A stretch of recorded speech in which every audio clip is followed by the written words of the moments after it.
Introduction, prologue. Comprendre et être compris. Nous ne sommes hommes et ne nous tenons les uns aux autres que par la parole. Montaigne. 1533 à 1592. La plupart des techniques de communication exposées dans ce livre sont applicables à toutes les relations interpersonnelles familiales, amicales, commerciales, de travail, scolaires, ou même occasionnelles. Dans cet ouvrage, les fiancés et les conjoints apprendront à communiquer en profondeur et de façon constructive. De même, les parents avec leurs enfants et les enfants avec leurs parents apprendront à établir de meilleurs canaux de communication, pour renforcer les liens affectifs et surmonter un grand nombre des inévitables différences qui existent entre les générations. Ce livre apporte une information, mais surtout une orientation.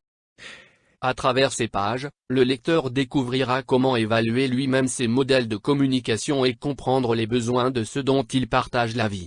Il apprendra aussi à connaître les subtiles et apparemment mystérieuses différences existant entre les modèles de communication de chacun des deux sexes, ainsi que les différentes phases du processus de la communication efficace et sans réserve.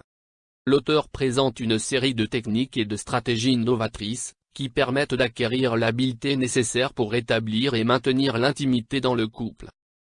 Celles-ci vous aideront également à obtenir que votre conjoint, s'il a cessé de le faire, recommence à vous parler et à vous écouter, afin que vous connaissiez ensemble la joie que donne une relation conjugale dynamique, intéressante et satisfaisante pour les deux partenaires.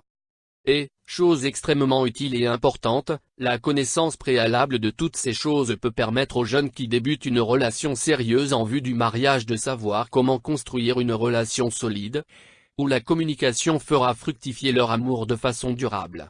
On dit souvent qu'il vaut mieux prévenir que guérir, et la délicate relation conjugale n'est certainement pas une exception à cette règle. Cependant, dans ce domaine comme dans tous les autres, on n'a pas toujours su ou pu prévenir. Bien souvent, malgré toutes les prévisions, il peut arriver que les choses n'aillent pas aussi bien que nous pourrions le désirer. Votre époux vous répond-il à demi, distraitement et sans lever les yeux de son journal, lorsque vous lui demandez son avis sur votre nouvelle coiffure ou que vous lui dites que les enfants ont de la peine à s'adapter à leur nouvelle école? Votre épouse a-t-elle un air ennuyé lorsque vous tentez de lui expliquer avec enthousiasme en quoi consiste le plan de rénovation projeté par votre entreprise, ou que vous lui énumérez les possibilités du nouveau programme informatique que vous venez d'acquérir? Bien entendu, il n'en a pas toujours été ainsi. Pendant les fiançailles et les premiers mois du mariage, vous vous accordiez beaucoup d'attention, et vous parliez pendant des heures avec joie et enthousiasme. Que s'est-il passé? Est-ce inévitable? Nancy Van Pelt nous dit que non. Ce livre que vous tenez dans vos mains peut vous apprendre à communiquer comme de jeunes mariés. Et même mieux. Le manque de communication ou la mauvaise communication interpersonnelle peuvent toujours être surmontés, ou du moins sensiblement améliorés, même lorsque l'un des partenaires ne s'y montre pas très disposé.